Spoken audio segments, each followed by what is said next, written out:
Don't let social constraints or conformity deter you from achieving what you know deep in your soul you're meant to do.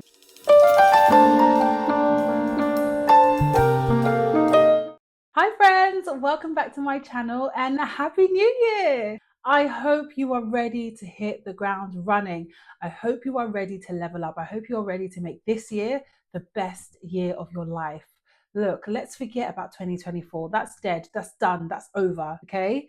Whatever happened, the mistakes that you've made, look, we're human. We make mistakes. Let's give ourselves grace. Let's learn from those mistakes because remember, failure is not fatal. The failure to learn from failure, that is what is fatal. So we are going into 2025 better, stronger, harder than we've ever come before, okay? So our mission is to level up, to raise our standards and have no excuses for them. We don't have to explain why we are no longer doing the things we used to do. We don't have to explain why we are no longer tolerating the things we used to tolerate. This is a no-nonsense, no holds barred plan on how we are reclaiming our power. So last year, I mean, it was just like last week, but the last 3 episodes were about our standards, soul ties, boundaries. These are all things that needed to be tackled and really processed prior to the year starting. The reason why I made sure to make those episodes prior to this new year happening is because I wanted you to really be able to start to mentally prepare. It was kind of like a mental preparation of how you're going to gain your life in 2025, because it's all about reclaiming our power, about creating the life that we desire, the life that we deserve. So having high standards, that's something you need to really program your mind to understand that, look, your standards are no longer here. They're there and it's okay. Why they are there, what they are, and how you're going to achieve them. Soul ties, anything that's negatively on your soul, any baggage, letting that go before the new year starts. And then boundaries, because boundaries are the stepping stone to the new life that you are trying to obtain. And now that we are in the new year, woo, woo, woo, woo, it's going to be the best year of our lives, okay? Say it, believe it, sit in it, be in it. This is going to be the best year of our lives. This episode is called Stop Playing Small, okay? Because we are no longer going to be down there. We are going to be on our high horse. And anyone that wants you to get down off your high horse, they are too small. If they can't reach, that's their business. The first thing we need to do is to recognize that imposter syndrome is not an imposter, honey. Overcoming imposter syndrome and the fear of failure. Imposter syndrome is not imposter syndrome. What it is some sort of brainwashing, programming. That's what it is. When you're dealing with imposter syndrome, it's like your soul knows that you're supposed to be somewhere, you're called for something.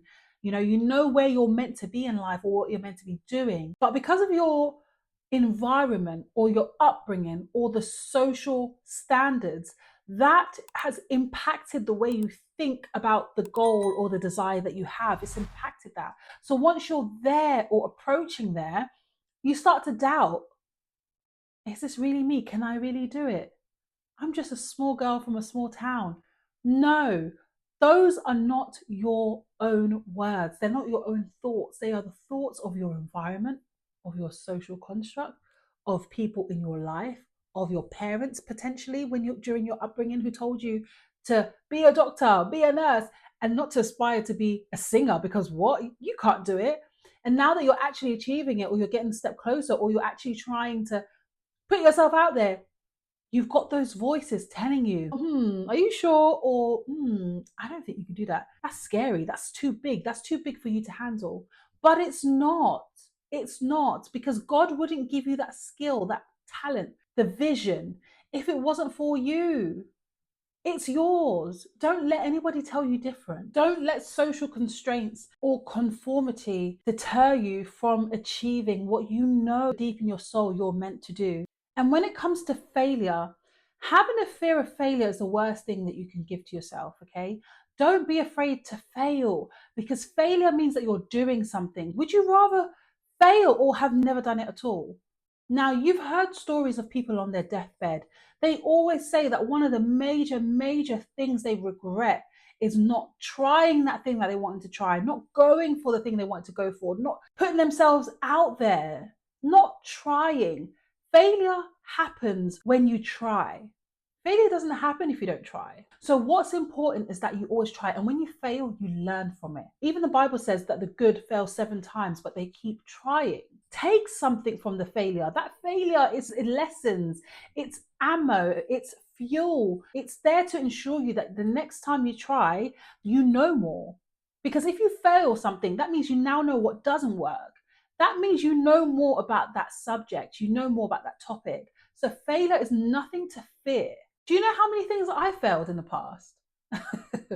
I've had radio shows and I've had businesses that I've started. I've had multiple jobs, okay, before I got into my career in TV. And it's not that I failed at all these things. Me trying and doing these things allowed me to realize certain things weren't for me. It allowed me to find other things within that I liked. So, for example, with my radio, I'm doing something similar to radio right now because I'm communicating. Because I've already dabbled in radio, I've been able to adapt to this, and I already know where I'm going with it, and I know how to speak to people. I have that confidence, and it's allowed me to evolve in that sphere. Whereas the jobs that I left or got fired from prior to going to TV, a lot of that I learned what I didn't want. I learned the kind of life I didn't want to have, and I knew I didn't want to be in corporate.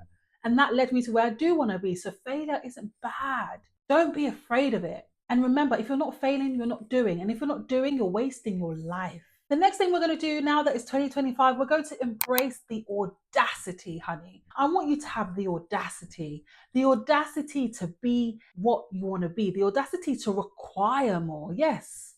Girl, have the audacity to want better, to want more, to walk into a room saying, I'm that girl. Have the audacity, because guess what? You are. It all starts with you. It starts with you believing it. When I changed my life around, I can see how others receive me. It's different because I see myself as different. If you see yourself as less than, everyone will feel that energy. They'll feel it. When someone walks in and they're not confident and you can feel the uneasiness, people can feel a confident woman, someone who doesn't need anyone's validation. But that takes practice, it takes work. And it takes a lot of self-talk, positive self-talk, to be able to tell yourself, look, I am worth it. I am that girl. I am all these things that I say. And it also takes you living it. Live it for yourself. Be your own proof. When I wake up, I go to the gym. I go hard. When I go shopping, I buy those things that I say that I do. I buy the good stuff. I eat well. It's not that I don't fail, but the majority of my day, I'm committing to my routine. Because I'm doing that, when I walk into the room, I just have that confidence because I have confidence in myself that I'm going to do what I say I'm going to do. And it follows you around. So it's not a case of I'm confident, I'm walking in and I'm telling myself I'm confident. It's just fact. Nothing beats fact. Having the audacity to demand more for yourself is such a superpower. Because when you know that you require this and someone brings you this, it doesn't even hurt to say no, thank you. It doesn't feel like anything. It doesn't, there's no battle. There's no if, buts, or maybe, because you have set your standard and you have the audacity to stand by those standards. Who do you think you are, girl? Who do you think you are? I mean, it's so empowering to be able to say, this is what I want and I'm not budging. That doesn't mean that you can't be flexible person. Look, there's times to be flexible, there's times to compromise. But when it comes to your core values and your core standards, that is not something we are compromising, because that means we'll never achieve. Don't look at it as, oh, I'm not being flexible, I'm not compromising. Yes, you will in situations where unnecessary, and we will get to that in other episodes.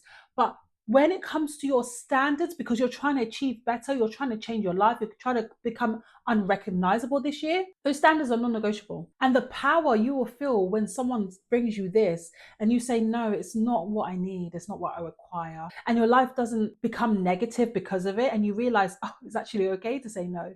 It's actually okay to stick to the standards that I have. It's actually okay because nothing's happened. I haven't turned into a frog, and I still maintain my peace. And all these other benefits, maybe your things have even improved because you said no to one thing and yes to something else.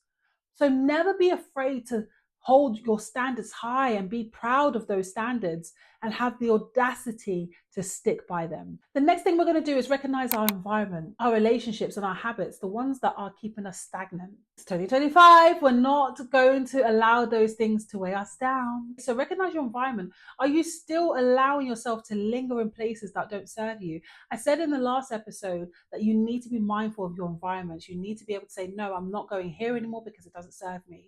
But some people, a lot of the times, they have excuses, they make excuses or keep things lingering or keep an open door. We don't want to keep a door ajar. We want to close the door, lock the door, throw away the key, because we are hitting the ground running in 2025 when it comes to achieving our goals. No dilly-dallying. We're not allowing the goals to linger, and at the end of the year, we're like, where did the year go?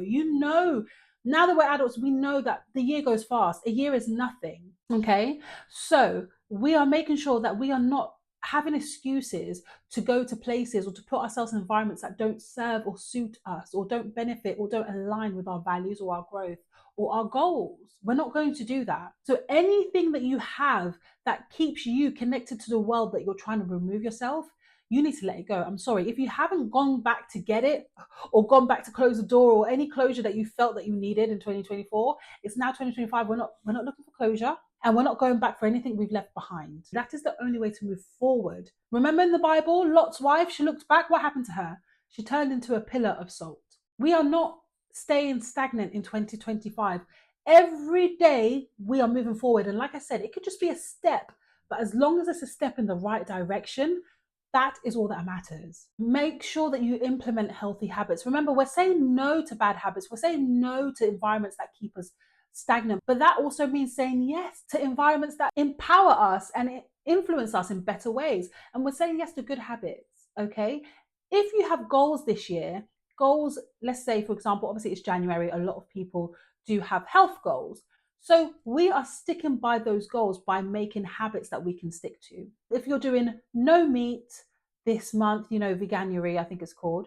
If you're doing no meat this month, then you know that when you go shopping, if you're easily tempted, you're going to make sure you stay in certain aisles. Maybe you'll go with other people who are motivated. You're not going to go with that meat lover who thinks like, oh, you're crazy, you're doing Veganuary. Who do you think you are? You're not going to go shopping with that person. You're going to be mindful. You're going to make sure that you're actually putting yourself in a position to achieve your goals. Don't just say, I'm going to do this and that's it, and I'm going to do it, and I'm going to go cold turkey, and I'm just going to go. And then when you fail, you just say, oh, let's just throw in the towel and just go all ham and eat all the chicken that you see.